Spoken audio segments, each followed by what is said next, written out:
राख्न चाहन्छु के भन्दाखेरि हाम्रो निर्वाचन घोषणापत्र तपाईँहरू सबैको हात हातमा पुग्नेछ र त्यही कारण मैले छोटोमा मेरो उम्मेदवारीका विषयमा म केही कुराहरू राख्न चाहन्छु। सर्वप्रथम त 19 वर्षपछि काठमाडौँ महानगरपालिकाको निर्वाचन हुँदैछ। यो हामी सबैको लागि खुसीको खबर हो। र त्यस्तो हुँदाहुँदै पनि धेरै समय हामी अन्योल बितायौँ। निर्वाचन हुन्छ हुँदैन, हुन्छ हुँदैन, निर्वाचन भइहाले पनि 1 महिना त सर्छ नै होला भन्ने खालका कुराहरूले गर्दाखेरि हामी धेरै अन्योलमा पऱ्यौँ र हाम्रो उम्मेदवारीको घोषणाका लागि हामीले तयारी समयमा गर्न सकेनौँ। र त्यही कारण आज पहिलोपटक हामीले चाहिँ हाम्रो घोषणापत्र सार्वजनिक गर्दैछौँ। भए तापनि हामीले आफ्नो उम्मेदवारीका कुराहरू सामाजिक सञ्जाल मार्फत र सञ्चार माध्यमहरूबाट योभन्दा अगाडि नै हामीले प्रचार प्रसार गरिसकेका छौँ र सञ्चार माध्यमका साथीहरू पनि हाम्रो उम्मेदवारीलाई लिएर आफ्नो पत्र पत्रिका आफ्नो सञ्चार माध्यमबाट बाहिर प्रकाशन गरिदिएकै कारणले गर्दाखेरि पनि यो समयमा हाम्रो उम्मेदवारी चर्चाको विषय पनि बढेको छ। निश्चित रूपमा काठमाडौँ महानगरपालिकाको निर्वाचन हामी सबैको लागि त्यत्तिकै महत्त्वपूर्णको कुरा हो र त्यहाँ उम्मेदवारी दिने व्यक्तिहरूको विषयमा पनि सोच्नुपर्ने त्यतिकै सान्दर्भिक कुरा हुन्छ जस्तो मलाई लाग्दछ। आज विभिन्न पार्टीबाट उम्मेदवारको रूपमा जो फिल्डमा उत्रेका छन् उनीहरूको विषयमा अब मूल्याङ्कन गर्नुपर्ने अवस्था मलाई लाग्दछ सञ्चार माध्यमका साथीहरूको पनि हो र त्यो सँगसँगै आम भोटर्सहरूको पनि हो जस्तो मलाई लागेको छ। म किन पनि आफ्नो उम्मेदवारीलाई सही ठानेको छु भन्दाखेरि विगतमा धेरै समय मैले काठमाडौँ महानगरपालिकाको वडाध्यक्षको रूपमा महानगरपालिकाका जनता बीच बसेर उनीहरूको समस्या समाधान गर्न सक्ने रूपमा मैले करिब 20 वर्ष महानगरपालिकामा बिताएँ। नगर सभासदको रूपमा, वडाध्यक्षको रूपमा र कार्यवाहक मेयरको रूपमा पनि मैले धेरै समय काठमाडौँ महानगरपालिकामा बिताएँ। यसरी बिताउने क्रममा मलाई लाग्दछ मैले काठमाडौँवासीको धेरैभन्दा धेरै समस्याहरू अवगत गर्न पाएँ र ती समस्याहरू समाधानका लागि काम गर्न पाएँ।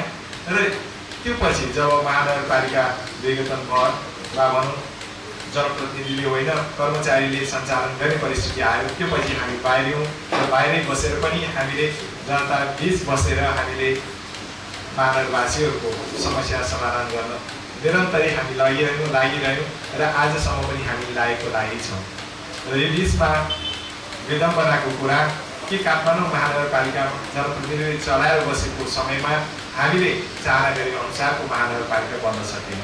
जनताले चाहेको अनुसारको विकास निर्माणका काम महानगरपालिकाबाट हुन सकेन र त्यति कर्मचारीले गर्दाखेरि हामीले दुःख मान्नुपर्ने समस्या हामी भएको छ भने अर्को एउटा दुःखको कुरा के भइदियो भन्दाखेरि ६५-६३ को जनआन्दोलन पश्चात प्राप्त लोकतन्त्र गणतन्त्र जमेपछि चाहिँ काठमाडौँ महानगरपालिका सञ्चालन गर्ने विधिमा पनि केही फरक आएको थियो। त्यो भनेको ठुला राजनीतिक पार्टीहरू मिलेर एउटा राजनीतिक संयन्त्र बनाएर महानगरपालिकाभित्र सञ्चालन गर्ने, महानगरपालिका सञ्चालन गर्ने कामको काम महानगरपालिकाभित्र गरेको थियो। त्यो संयन्त्रमा मलाई थाहा छ, सायद हामी सबैलाई थाहा छ, पत्रकार साथीहरूलाई त अझ धेरै थाहा छ, त्यसमा एमालेबाट 2 जना प्रतिनिधि हुनुहुन्थ्यो, विद्या सुन्दर साक्य र विद्या नेउपाने। नेपाली कङ्ग्रेसबाट 2 जना त्यो संयन्त्रभित्र थियो, एकजना देवरत्न महर्जन र अर्को भगवान साक्य र माओवादीबाट पनि 2 जना प्रतिनिधि त्यहाँ थियो। त्यो भनेको हाम्रो सर्वोत्तम डङ्गोर र अर्को चाहिँ उमेश साक्य। यो मैले किन भनेको भन्दाखेरि अहिले ती पार्टीहरूबाट एकदम ठुला सपना बाँध्ने खालको घोषणापत्रहरू निस्केको छ। त्यो घोषणापत्र पढ्दाखेरि मलाई एक किसिमले अप्ठ्यारो महसुस भयो। त्यो किन पनि भन्दाखेरि यदि ती उम्मेदवारहरू महानगरपालिकाको नेतृत्वमा पुगेको भए, काठमाडौँ तत्कालै स्मार्ट सिटी बन्ने भए, काठमाडौँ तुरन्तै धुलो धुवा रहित हुने भए, काठमाडौँको बाटोहरू चिल्लो बन्ने भए, हिजोदेखि उनीहरूले त्यहाँ नेतृत्व गरेर बसेको थियो, त्यहाँको विकास निर्माणका कुराहरूको निर्णय उनीहरूले नै गर्दथ्यो, त्यहाँको बजेट निर्माण उनीहरूकै सल्लाहले हुन्थ्यो भने उनीहरूले त्यो सोच किन राखेको होला त? आज मेयरको उम्मेदवारी बन्नकै लागि मात्रै, जनतालाई झुक्याउनकै लागि मात्रै त्यस्तो सपना किन बाँधेको होला? निश्चित रूपमा मलाई लागेको छ कि उनीहरूमा साँच्चै भन्ने हो भने विकास निर्माण यो स्मार्ट सिटी बनाउने खालको सोच पटक्कै थिएन। त्यो भएको भए मलाई लाग्दछ एउटा पार्टीले त बनाउँछ भनेर उनीहरूले त्यत्रो घोषणापत्र ल्याएको छ भने तीन छोरा पार्टीहरू बनाउँदाहरूले किन काठमाडौँ महानगरपालिकाले राम्रो बनाउन नसक्नु होला? उनीहरूलाई किन यो अव्यवस्था नै व्यवस्था जस्तो लागेको होला? यो कुरालाई गम्भीर रूपले पत्रकार साथीहरूले चाहिँ ध्यान दिनुहुनेछ भन्ने मलाई लागेको छ। र अब मलाई सबैले सोध्छ, तपाईँको घोषणापत्रहरूमा तपाईँले कहीँ पनि बोल्दाखेरि त्यो स्मार्ट सिटीका कुराहरू, आकाशबाट रेल गुडाउने होइन, जमिन मुनिबाट मेट्रो ट्रेन गुडाउने कुरा तपाईँ किन गर्नुहुँदा भनेर मलाई सोध्छ। मैले सबैलाई के भन्ने गरेको छु भन्दाखेरि म सपना बाँड्ने पक्षमा छैन, म त व्यवस्थापनको पक्षमा छु। म एकजना व्यवस्थापनको विद्यार्थी भएको हैसियतले मलाई लाग्दछ मैले महानगरपालिकामा सही ढङ्गको व्यवस्थापन गरेर अहिले देखेका कतिपय समस्याहरू त तत्कालमै हामी समाधान गर्न सक्छौँ, जसको लागि यतिका वर्ष यहाँ बसेर काम गरेका ती नेतृत्वहरूले गर्न सकेन। जस्तो कि एउटा सामान्य कुरा गर्ने हो भने सरसफाइकै कुरा, जसलाई चाहिँ महानगरपालिकाको सबभन्दा ठुलो समस्याको रूपमा लिइराखेको छ। एउटा एकदम सामान्य व्यवस्थापनले पनि समाधान हुने त्यो काम अहिलेको नेतृत्वले गर्न सकिरहेको छैन। म आफै महानगरपालिकाको नेतृत्व गरेर वर्ल्ड हेबिटेट 2 को कन्फरेन्समा सहभागी हुने मैले मौका पाएँ। त्यो वर्ल्ड हेबिटेट 2 कन्फरेन्सको मुख्य उद्देश्य भनेको बस्न लायकको सहर बनाउने, विश्वभरि नै बस्न लायकको सहर बनाउने उद्देश्यको लागि त्यो कन्फरेन्स हुँदो रहेछ। र त्यो कन्फरेन्समा संसारभरिकै देशहरूले आफ्नो देशमा बनाएको बेस्ट प्र्याक्टिसेसहरू होइन, राम्रा सहरहरूको नमुना त्यहाँ प्रस्तुत गर्छ। कसरी त्यहाँका जनतालाई सुविधा सम्पन्न सहर होइन महानगरपालिकाले दिन्छ वा राज्यले दिन्छ भन्ने खालको कुराहरू त्यहाँ प्रस्तुत गर्ने गरिन्छ। त्यो सम्मेलनमा मैले दुईचोटि भाग लिने मौका पाएँ र त्यहाँबाट फर्किएपछि मैले दुईवटा कुरा यति छिटो मैले चाहिँ दिमागमा राखेर आएँ कि एउटा सरसफाइको कुरा, अर्को पार्किङ व्यवस्थापनका कुरा। म्यान्चेस्टरमा भएको अन्तर्राष्ट्रिय सम्मेलनमा गएर आएपछि मैले चाहिँ पार्किङको व्यवस्थापनको कुराहरू सिकेर आएँ भने इस्तानबुलमा भएको अन्तर्राष्ट्रिय सम्मेलनमा भाग लिएर फर्किएपछि मैले सरसफाइका कुराहरू सिकेर आएँ। अहिले हामीले जुन खालको अव्यवस्था फोहोर यहाँ देखिरहेको छ त्यो हल गर्न म आफैले काठमाडौँ आएपछि मैले त्यो प्रस्ताव यहाँ पेश गरेँ। तर त्यो प्रस्तावलाई चाहिँ नेतृत्वले अगाडि लाने प्रयास गरेन। मैले धेरै जिम्मी गरेपछि ल पवित्रले ल्याएको प्रस्ताव पवित्र आफैले सञ्चालन गर्नुपर्छ भनेर मलाई जिम्मा लगाउने काम भयो र 35 वडाबाट मैले चाहिँ पुचकारहरूको एउटा टिम बनाएर राति फोहोर उठाउने सिस्टम मैले सुरुवात गरेँ महानगरपालिकाभित्र। यो आजभन्दा 22 वर्ष अगाडिको कुरा हो। 22 वर्ष अगाडि मैले प्रत्येक 35 वडाभित्र एउटा 35 वडामा 2 जना पुचकार लिएर 70 जनाको एउटा चाहिँ टिम बनाएर राति फोहोर उठाउने काम मैले गर्थेँ। त्योभन्दा अगाडि सिस्टम के थियो भन्दाखेरि बिहान फोहोर उठाउँथ्यो। बिहान कति बजे भन्दाखेरि 8-9 बजेपछि। त्यो टाइममा फोहोर उठाउँदाखेरि समस्या के थियो भन्दाखेरि बिहान सबैले पुचकारहरू आएर फोहोर भराएर एक ठाउँमा थुपारेर जान्थ्यो र अनि त्यो पछि आएर गाडीले फोहोर उठाउन आउँदाखेरि सफा हुने गरेर फोहोर उठाएर लाँदैन। त्यसले गर्दाखेरि के हो भन्दाखेरि त्यहाँ जो फोहोरहरू अलिअलि त्यहाँ फाँकिरहेको हुन्छ, जहाँ फोहोर छ त्यहाँ अलिकति फोहोर फाले त भइ नै हाल्यो भन्दाखेरि त्यो ठाउँ दिनभरि डम्पिङ साइट जस्तो हुन्थ्यो। सहरको बिच भागमा सेन्टर भागमै होइन, न्यु रोडको बिचमा जस्तो, असोजको बिचमा जस्तै त्यस्तो खाले हरेक टोलको चाहिँ होइन 35 वडाको मेन चोक चाहिँ फोहोर फाल्ने ठाउँ बनेको मैले पाएको थिएँ। तर राति फोहोर फाल्ने सिस्टम मैले बनाइदिएपछि के भयो भन्दाखेरि राति सबैले 9 बजेभित्रमा फोहोर फालिदियो, 10 बजेदेखि चाहिँ अनि गाडी आएर फोहोर जमिन उठाएर लान्छ र बिहान सबैले पुचकारहरूले बनाएर लिएपछि काठमाडौँ यति सफा भएको थियो कि त्यो बेला त्यो मेयर केशव स्टाफले मलाई सुनाउँदै थियो ब्रिटिस एम्बेसडरले एउटा पार्टीमा मेयरलाई पछाडिबाट धाप लगाउने भनेको थियो अरे। केशव स्टाफले तिम्रो पालामा जस्तो काठमाडौँ कहिल्यै सफा भएन भनेर भन्दै थियो होइन। त्यति राम्रो सफा गर्नु सक्दो रहेछ नि त, त्यो क्यापासिटी हामी भित्रै थियो नि त। तर त्यो केही समयपछि त्यो कार्यक्रमलाई चाहिँ बन्द गरिदियो महानगरपालिकाले। मैले अनि सोधेको थिएँ किन त्यस्तो बन्द गरेको भनेर सोद्धाखेरि मैले जवाब के पाएँ भन्दाखेरि होइन पुचकारहरू मानेन वा चाहिँ ड्राइभरहरू मानेन भन्ने खालको कुरा हो भन्यो मलाई तर साँचो यथार्थ त्यो होइन रहेछ। महानगरपालिकामा त्यो फोहोरको होइन समस्या जति बढी भयो त्यति बढी खर्च गर्न पाउने रहेछ होइन। त्यो दिउँसो गाडी खुलेन यताउति भनेर 45वटा मिनी ट्रक भाडामा दिएर आएको रहेछ। एउटा मिनी ट्रकलाई पनि 10-10 हजार चाहिँ भाडा दिएर त्यही ग्रिनको।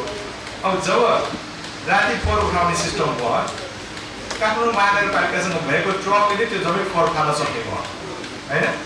त्यो भएपछि त्यो 45वटा गाडी त भाडामा लिनै परेन। त्यो दिन नपरेपछि कर्मचारीले त्यो भाडामा लिए बापत जुन कमिसन खाइराखेको हो नि त्यो त कमिसन खान नपाउने भयो।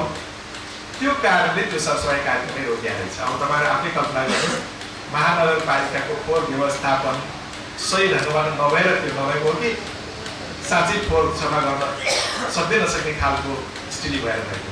यदि साँच्चै व्यवस्थापन राम्ररी गएको भए त सफा हुँदो रहेछ। तर त्यहाँ समस्या के भयो महानगरपालिकाभित्रको कर्मचारी तन्त्र नै समस्या बनेर आएको रहेछ। यसरी चाहिँ एक किसिमले के हो भन्दाखेरि मैले जुन सिकेर आएँ त्यो यहाँ प्रयोग गर्न पाएको भए त काठमाडौँ सफा हुन्थ्यो नि त। अब धुलो ढुवाको कुरा गर्छ होइन। अब यतिका वर्ष भयो कसैले त्यो समाधान गर्ने प्रयास गरेन। जबकि समस्या सबैलाई थाहा छ। कुनै पनि समस्या समाधान गर्नको लागि समस्या कहाँबाट आउँछ त हामीले पहिले अध्ययन गर्नु पऱ्यो नि त, सोच्नु पऱ्यो होइन। मूल जरा नै खत्तम पार्न सक्यो भने त न धुवा हुन्छ यहाँ न धुलो हुन्छ। अब हामी सबैलाई थाहा छ हामी रिन्यू गर्न जान्छौँ, गाडीको लागि ग्रिन स्टिकर लिन जान्छौँ। हामी सामान्य रूपमा जाँदाखेरि हाम्रो गाडी त्यहाँ ल्याउँ भनेर पाइप घुसालेर बेसरी एक्सिलेटर चिप्न लगाएर मात्रै होइन बल्ल बल्ल हामीलाई चाहिँ ग्रिन स्टिकर दिन्छ।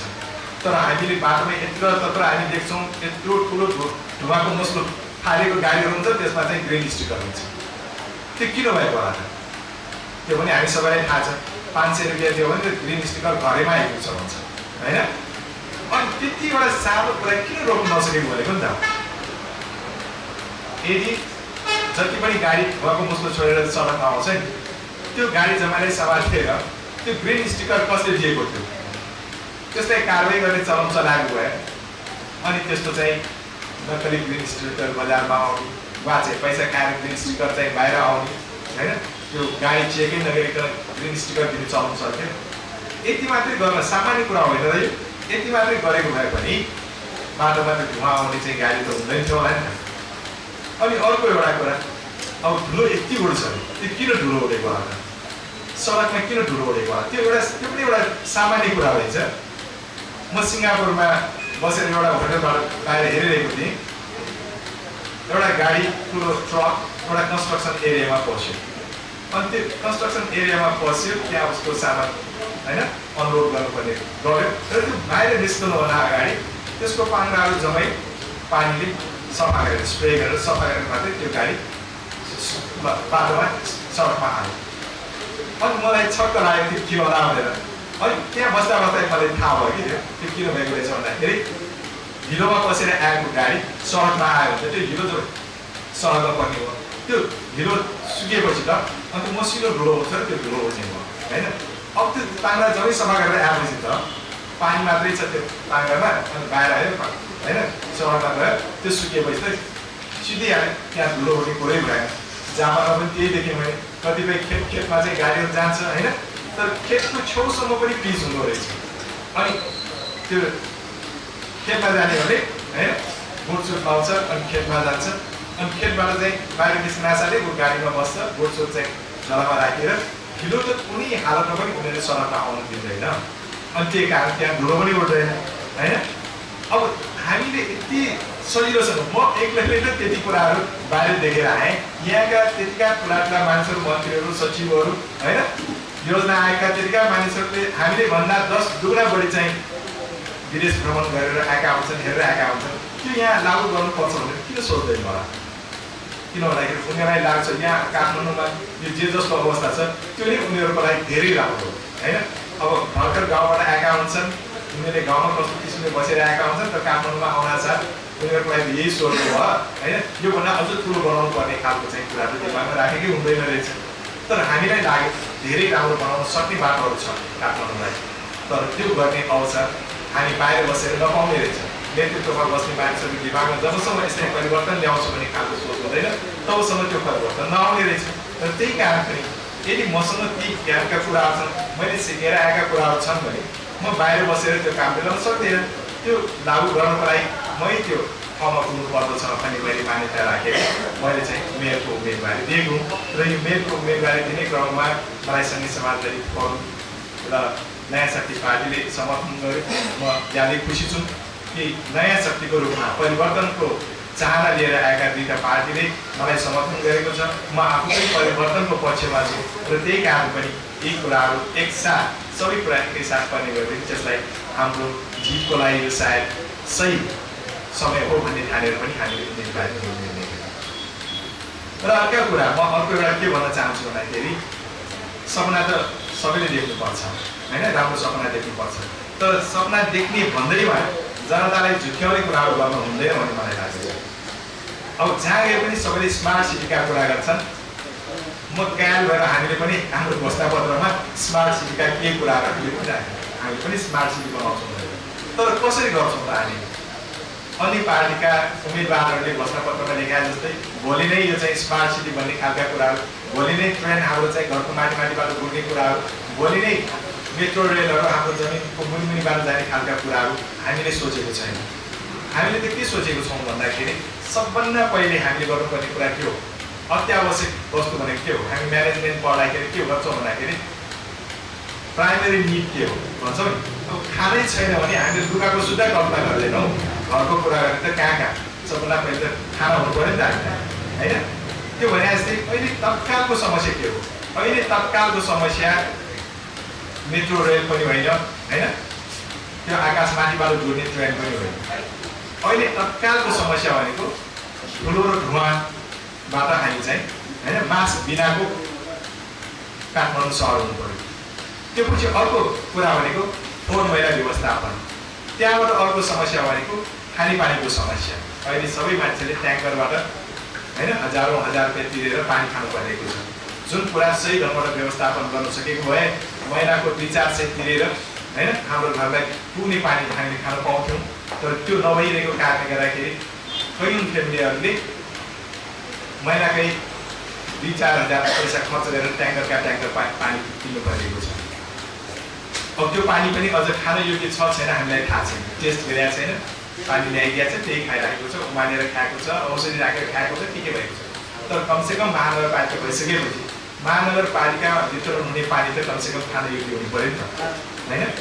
त्यो कुरातिर हामीले ध्यान दिनु पर्दछ जस्तो मलाई लागेको छ। किन भन्दाखेरि डक्टरहरूले भन्छन् कमसेकम शुद्ध पानी मात्रै खान पाएको भए तापनि हामीले भनौँ न हस्पिटलको बिरामीहरू 80% बिरामी कम हुन्छ भन्छ शुद्ध पानी मात्रै खान पाएको भयो भन्दाखेरि हामीले स्वस्थ नागरिकहरूको कल्पना गर्ने हो भने त खाने पानीबाट मात्रै हामीले चाहिँ राम्रो वितरण गर्न सक्यो भने त्यसले यतिका जनताको स्वास्थ्य त सुधार आउँदो रहेछ नि त होइन। त्यही कारण चाहिँ हामीले खानेपानीलाई प्राथमिकतामा राख्यौँ।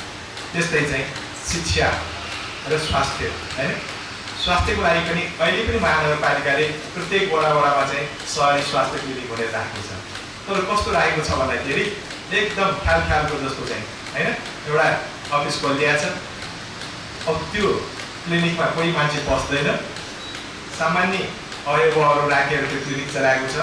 अहिले काठमाडौँका बासिन्दाहरू केही भयो भने सामान्य डक्टर कहाँसम्म देखाउन जान्दैन। MBBS पढेर आएको डक्टर हो भने त्यहाँसम्म पनि उनीहरू जान रुचाउँदैन, एकैचोटि विशेषज्ञ कहाँ जानुपर्छ। अब त्यस्तो काठमाडौँवासीहरूलाई चाहिँ एकजना अवयव राखेर महानगरपालिकाले क्लिनिकहरू चलाइदिएको छ। त्यहाँ त कोही पनि पस्दैन। अनि त्यो महानगरपालिकाले चलाएको क्लिनिकमा काम गर्ने त्यो कर्मचारीहरू दिनभर आउँछ, अफिसमा आउँछ, सुतेर बस्छ। मेरै वडामा पनि त्यसो भइरहेको छ। यदि हामीले यी सबै क्लिनिकहरूलाई व्यवस्थित ढङ्गबाट सञ्चालन गर्ने हो भने त्यो ठाउँमा धेरैवटा जति पनि वडामा क्लिनिक राखेका छन् त्यहाँ कमसेकम पनि डक्टर राखेर बरु थोरै समय राखौँ। आउने सबै चाहिँ होइन वडावासीहरूको चाहिँ नियमित स्वास्थ्य परीक्षण गर्ने वातावरण हामीले बनाइदिइसकेको भए ठुलो रोग हुनबाट त बच्थ्यो नि त होइन। अहिले धेरै समस्या के हुन्छ, किडनी फेल भयो भन्छ, क्यान्सर भयो भन्छ, हार्ट एट्याक भयो भन्छ। यदि रेगुलर उनीहरूको सामान्य परीक्षण मात्रै गर्ने वातावरण वडामै भइदिएको भए त्यो अन्तिम स्टेजको क्यान्सरसम्म पुग्ने त थिएन नि। त्योभन्दा पहिल्यै थाहा पाएको भए अब त क्यान्सरलाई पनि निको पार्न सकिन्छ, किडनी फेल हुन नदिने वातावरण बनाउन सक्छौँ हामी होइन, हार्ट एट्याक हुन नदिने वातावरण बनाउन सक्छौँ। त्यस्तो कुराहरू त हामीले टिभीमा हेरेको छौँ, कतिवटा सूचना हामीले पाइराखेको हुन्छ, हाम्रो फेसबुकमा कति त्यस्तो पोस्ट भइरहेको हुन्छ कि हामीले समयमै अलिकति ध्यान दिएको भए त हाम्रो स्वास्थ्य त राम्रो पाल्न सक्दो रहेछ नि त, हामी स्वस्थ भएर बाँच्न सक्दो रहेछ भन्ने कुराहरू छ। तर यति सानो सानो कुरामा किन हामीले ध्यान नदिएको हेर्नु नि त। मलाई के लागेको छ भन्दाखेरि यहाँ चाहिँ सपना बाँध्नुभन्दा पनि सही ढङ्गबाट भएकै कुरालाई मात्रै व्यवस्थापन गर्न सकेको भए पनि मलाई लाग्दछ अहिलेको महानगरपालिका धेरै राम्रो हुन सक्थ्यो, तर त्यो भइरहेको चाहिँ छैन। त्यही विज्ञापनको कुरा हो जस्तो मलाई लाग्दछ। तर अब हामीले यो जुन बितिसकेको कुरा छ त्यसलाई हामीले करेक्सन त गर्न सक्दैनौँ, तर यो बितेको समयमा भएका जति पनि गलत क्रियाकलापहरू छ त्यसबाट सिकेर आउने दिनमा नयाँ काम त गर्न सक्छौँ नि त हामी। त्यो नयाँ कामको रूपमा मैले हाम्रो महानगरपालिकालाई 3 सेक्टरमा हामीले बाँड्नुपर्छ जस्तो मलाई लागेको छ। एउटा त यो ऐतिहासिक धरोहर भएको सहर, हिस्टोरिकल सिटी, त्यही कारण यसको ऐतिहासिक महत्त्वलाई कायम नै राख्नको लागि यो ऐतिहासिक महत्त्व युनेस्कोले सुद्धा चाहिँ हैन कति महत्त्वपूर्ण भनेर भनेको यो सहरलाई ऐतिहासिक रूपमै हामीले चाहिँ यसलाई चाहिँ स्थापित गरेर राख्नुपर्दछ भन्ने मेरो मान्यता हो। त्यही कारण यसलाई चाहिँ हिस्टोरिकल सिटीको रूपमा काठमाडौँका कोर सिटीहरूलाई चाहिँ इस्ट्याब्लिस गर्नुपर्दछ भन्ने मेरो मान्यता हो। त्यो पछि काठमाडौँ महानगरपालिका भनेको त एकदमै देशको राजधानी भयो, आर्थिक क्रियाकलापको सबभन्दा ठुलो केन्द्र यही भयो।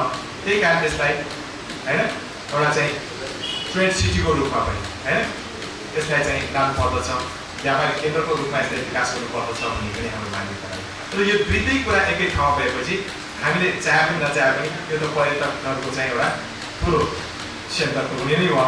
त्यही कारण चाहिँ यसलाई यो 3वटा कुरालाई ध्यान दिएर हाम्रो नगरलाई चाहिँ विकास गरेर लाने हाम्रो योजना हुन्छ। र यसरी अगाडि जाँदाखेरि हामीले अत्यावश्यक हैन कुराहरूलाई पहिलो प्राथमिकतामा राखेर हामीले काम गर्दै जान्छौँ भने त्यो पछि फेज वाइज ढङ्गमा हामीले विकास निर्माणका काम गर्छौँ। र विकास निर्माणका कामहरू पनि हामी के चाहन्छौँ भन्दाखेरि माथिबाट तल जनतालाई लाने होइन।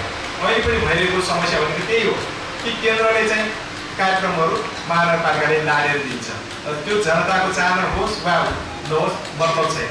त्यही कारण चाहिँ के भन्दाखेरि हामी के चाहेको छौँ भन्दाखेरि जनताबाटै कार्यक्रमहरू आओस्, जनताहरूको चाहना बुझेर मात्रै हामीले योजना बनाउनु पर्दछ भन्ने हाम्रो मानेको छ।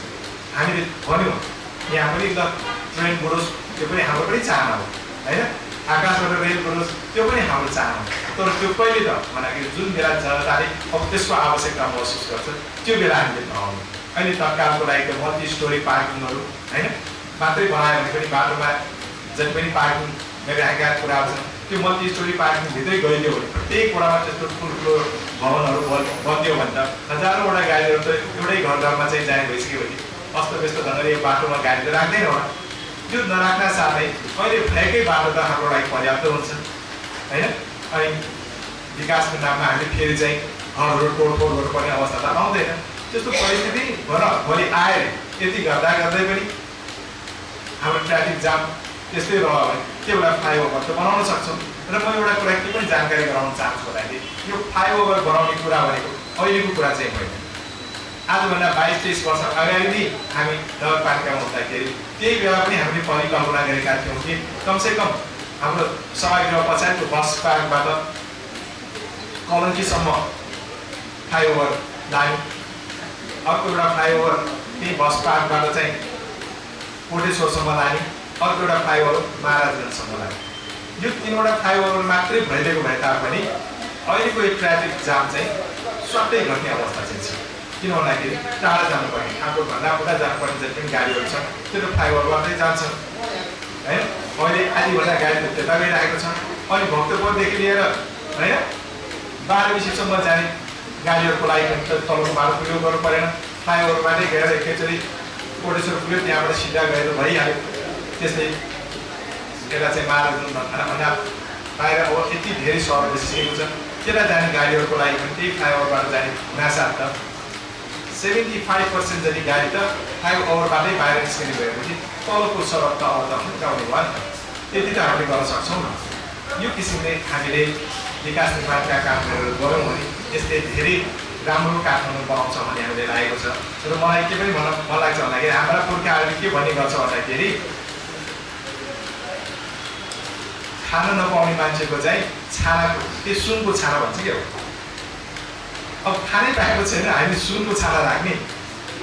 सामान्य बाटो राम्रो बनाउन सकिरहेको छैन, ढल बनाउन सकिरहेको छैन, फोहोर मैला व्यवस्थापन गर्न सकिरहेको छैन, हामीले चाहिँ अब सुनको छाना लगाउने घरमा जस्तो चाहिँ कुराहरू गरिरहेका छौँ होइन। त्यो कुरा अहिले गर्ने होइन, तत्काललाई चाहिँ हामीले गर्ने भनेको अहिलेको समस्याहरूलाई चाहिँ सही ढङ्गबाट व्यवस्थापन गरेर त्यो समस्याबाट मुक्त हुने हो।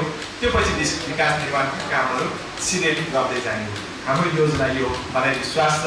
त्यति मात्रै भए पनि हाम्रो काठमाडौँ चाहिँ स्वर्ग बन्नेछ। त्यो एकदम स्मार्ट सिटीको कल्पना अहिले तत्कालीन गरी हाम्रो पर्ने पनि छ। म यति नै भन्दै म तपाईँहरूसँग बिदा लिन चाहन्छु। बिदा लिनुभन्दा अगाडि म के भन्न चाहन्छु भने कमसेकम सबै सञ्चार माध्यमका साथीहरूले काम गर्नेलाई प्रोत्साहन गर्ने खालको वातावरण तपाईँहरूले पनि बनाइदिनु पर्दछ। हामी काम गर्न होइन, काठमाडौँ महानगरपालिकालाई स्वच्छ सफा बनाउन, विकास गर्न, जनताको पक्षमा काठमाडौँ महानगरपालिकालाई अगाडि सार्न हामी त तत्पर भनौँ, तर हामीलाई साथ सबैको चाहिन्छ। हामीले चाहना गर्दैमा त्यो हुने कुरा हो। निर्वाचन भनेको हाम्रो चाहनाले मात्रै हुने होइन, हामी सबैको चाहनाले मात्रै हुने हो। त्यही कारण तपाईँहरू सञ्चार माध्यमका साथीहरू सबैले पनि कमसेकम काम गर्छु भन्ने व्यक्तिलाई वा सक्षम छ भन्ने व्यक्तिलाई महानगरपालिकामा जाने वातावरण बनाइदिनु हुन म तपाईँबाट सबैलाई आग्रह गर्न चाहन्छु। आजको समय भनेको सञ्चारको समय हो। सञ्चारले जे चाहन्छ त्यही हुने खालको परिस्थिति छ। यस्तो अवस्थामा सञ्चार जगतका साथीहरूले सही ढङ्गबाट हाम्रा कुरालाई सम्प्रेषण गरिदियो भने मलाई विश्वास छ तपाईँहरूकै प्रयासले भोलि मेयर सही मेयर वातावरण बन्छ। हामीलाई त्यो ठाउँसम्म पुर्याइदिने क्षमता तपाईँहरूसँग छ। म तपाईँहरूलाई फेरि पनि आग्रह गर्न चाहन्छु, कमसेकम यो पालि सही मान्छे रोज्ने होइन, भोटर्सहरूलाई सही मान्छे रोज्न तपाईँहरूले चाहिँ बाटो खोलिदिनुहुनेछ। उहाँले त्यो खालको चाहिँ सञ्चार सम्प्रेषण गरिदिनु हुनेछ भन्ने विश्वास दिँदै मेरो कुरा यहीँ पुर्याउँछु। धन्यवाद। धन्यवाद पवित्र भट्टाचार्यज्यूलाई।